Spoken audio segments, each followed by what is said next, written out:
हाँ बच्चों, किरण मौर्य क्लासेज में आप लोगों का स्वागत है। क्लास 12th के बच्चे, आज हम लोग इस वीडियो में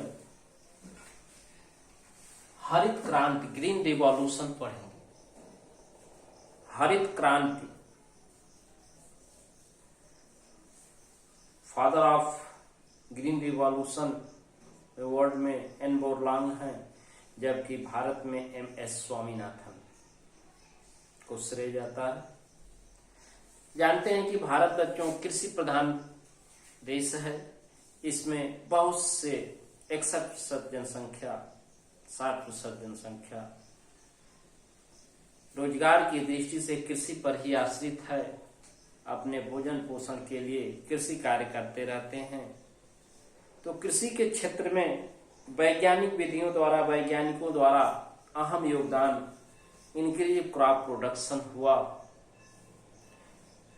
जिसके फलस्वरूप ग्रीन रिवॉल्यूशन आया। अब देखते हैं कि ग्रीन रिवॉल्यूशन 1960 के मध्य, प्लांट ब्रीडिंग 1960 दशक के मध्य पादप प्रजनन विधियों द्वारा, प्लांट ब्रीडिंग मेथड, पादप प्रजनन विधियों द्वारा का उपयोग करके गेहूं, धान, मक्का आदि की उन्नत संकर किस्में विकसित की गई। ठीक है, गेहूं की भी, धान की भी और मक्का की भी उन्नत किस्में जो इंक्रीजिंग ऑर्डर में क्रॉप प्रोडक्शन देने वाली थी, बढ़ते क्रम में उपज फसल उत्पादन देती थी, जिससे कृषि समस्या सॉल्व हुई। तो इन किस्मों के विकसित होने से के फलस्वरूप खाद्य उत्पादन में अत्यधिक वृद्धि हुई, इंक्रीजिंग क्रॉप प्रोडक्शन हुई। और इस समय की जो प्रावस्था थी इंक्रीजिंग क्रॉप प्रोडक्शन की, उस समय के इस प्रावस्था को हरित क्रांति के नाम से जाना जाता है, ग्रीन रिवॉल्यूशन। ग्रीन रिवॉल्यूशन 1963 में मैक्सिको के नॉर्मन बोरलांग, मैक्सिको के वैज्ञानिक डॉक्टर नॉर्मन बोरलांग थे, एन बोरलांग जिनको कहा जाता है। इन्होंने पादप प्रजनन द्वारा त्रिगुणित बौने गेहूं की को विकसित किया। त्रिक बौने गेहूं, ट्रिप्लॉइड, अभी हम लोग पॉलीप्लॉइडी पढ़ा गया, जिसमें टेट्राप्लॉइडी, ट्राइप्लॉइडी, डिप्लॉइडी आप लोग पढ़े। तो त्रिक बौनी प्रजाति को विकसित किया, जिसे मैक्सिकन गेहूं के नाम से जाना जाता था। मैक्सिकन गेहूं की जातियां विकसित किया एन बोरलांग ने, और उन जातियों में से 2 जातियों को भारत लाया गया। इस गेहूं की 2 प्रजातियां सोनालिका और कल्याण सोना, सोनालिका और कल्याण सोना जातियों को भारत में लाया गया, जो कई वर्षों तक इंक्रीजिंग क्रॉप प्रोडक्शन, बढ़ते हुए फसल उत्पादन को दिया, अत्यधिक उत्पादन दे। और भारत, इसीलिए भारत में हरित क्रांति का श्रेय डॉक्टर MS स्वामीनाथन तथा नॉर्मन बोरलांग को प्राप्त हो जाता है श्रेय। और इन्हें कई पुरस्कार से, नोबेल प्राइज से किसी के क्षेत्र में इनको सम्मानित किया गया। हरित क्रांति के फलस्वरूप विभिन्न फसलों के उत्पादन में परिवर्तन निम्नवत थे, जो वैज्ञानिकों के द्वारा, जैसे व्हीट गेहूं, परिवर्तन में सबसे पहला गेहूं था। भारत में गेहूं की उन्नत किस्में, उन्नतशील किस्मों, अच्छी किस्मों को विकसित करने का श्रेय IARI, Indian agriculture research institute, भारतीय कृषि अनुसंधान केंद्र के वैज्ञानिकों को जाता है।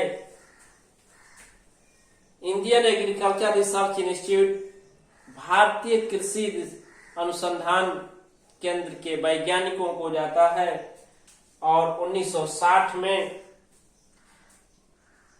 के दशक में व्हीट प्रोडक्शन, गेहूं का उत्पादन 11 मिलियन टन था मात्र, जो आज 2000 में ये बढ़कर 75 मिलियन टन हो गया। इसके लिए वैज्ञानिकों ने बौनी प्रजातियों को, बौनी किस्मों को विकसित किया। इसका श्रेय एन बोरलांग द्वारा विकसित बावनी जातियों को जाता है। इस बावनी प्रजातियों से इंक्रीजिंग क्रॉप प्रोडक्शन मिलता रहा। बावनी जाति में एक लेरमा रोजो ऐसी प्रजाति है, लेरमा रोजो, बावनी प्रजाति में लेरमा रोजो, जिसके जीन में ऐसी प्रतिरोधक क्षमता है जिसके द्वारा उत्पन्न गेहूं की बावनी जातियों में गेरुई रोग, कंडुआ रोग के प्रति प्रतिरोधक क्षमता उत्पन्न हुई। गेरुई रोग, कंडुआ रोग के प्रति प्रतिरोधक क्षमता उत्पन्न हुई, जिससे उसके फसल उत्पादन में कम से कम हानि हुई नई विकसित बावनी जातियों के द्वारा। तो इस बावनी जात लेरमा रोजो याद रखेंगे। तो बावनी किस्में उसमें से क्या क्या है? सरबती, सोनौरा, सोनालिका, कल्याण सोना के 101 तथा मुक्ता आदि ये बावनी प्रजातियां हैं। अब कुछ गेहूं की प्रजातियों और धान और मक्का की प्रजातियों के बारे में हम लोग जानेंगे आगे के क्रम में बच्चों। हाँ बच्चों, तो अब हरित क्रांति के द्वारा जो बीज उत्पन्न हुए, new species increasing order crop production, बढ़ते हुए खाद्य उत्पादन, फसल उत्पादन को दिए, जिससे भोजन की समस्या सॉल्व हुई। अब इसमें गेहूं है, मक्का है, धान है, इसके अतिरिक्त अरहर की भी जातियां हैं, मूंग की हैं, सरसों की हैं, तमाम जो है प्रजातियां विकसित हुई भारत में, जिससे कृषि के क्षेत्र में ग्रीन रिवॉल्यूशन, हरित क्रांति आ गई। चलिए चलते हैं गेहूं की उन्नत जातियां। गेहूं की उन्नत जातियां, इम्प्रूव्ड वैरायटी ऑफ व्हीट, ये क्या है? तो भारत में गेहूं के उन्नत किस्मों के विकसित करने का श्रेय डॉक्टर MS स्वामीनाथन और डॉक्टर BP पाल को दिया जाता है। ध्यान दीजिए, MS स्वामीनाथन और BP पाल, दो वैज्ञानिक इनको भारत में और विश्व में N बोरलांग, नॉर्मन बोरलांग को जाता है। तो भारत में father of green revolution in India MS Swaminathan, और पूरे विश्व में father of green revolution of world N बोरलांग को जाता है। इन्होंने BS पाल, BP पाल और MS स्वामीनाथन दिल्ली में स्थित इंडियन एग्रीकल्चर रिसर्च इंस्टीट्यूट का गेहूं प्रजनन के केंद्र का विकास किया।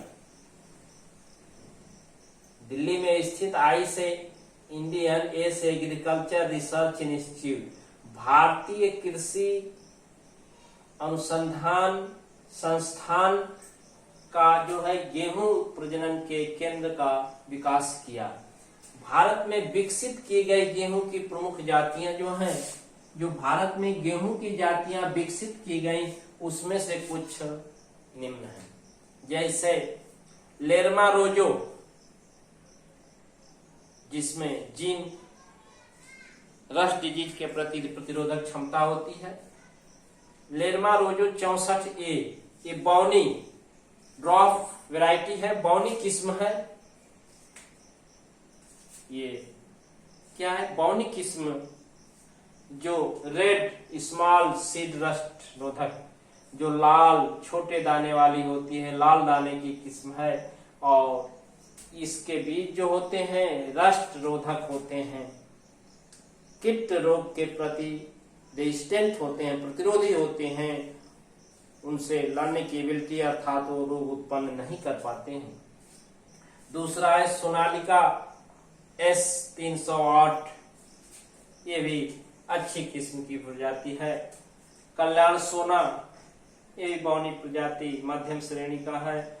सोनारा 64, सरबती सोनारा इत्यादि ये गेहूं की प्रमुख जातियां हैं। इसके अतिरिक्त भी कुछ जातियां हैं, मोती HD,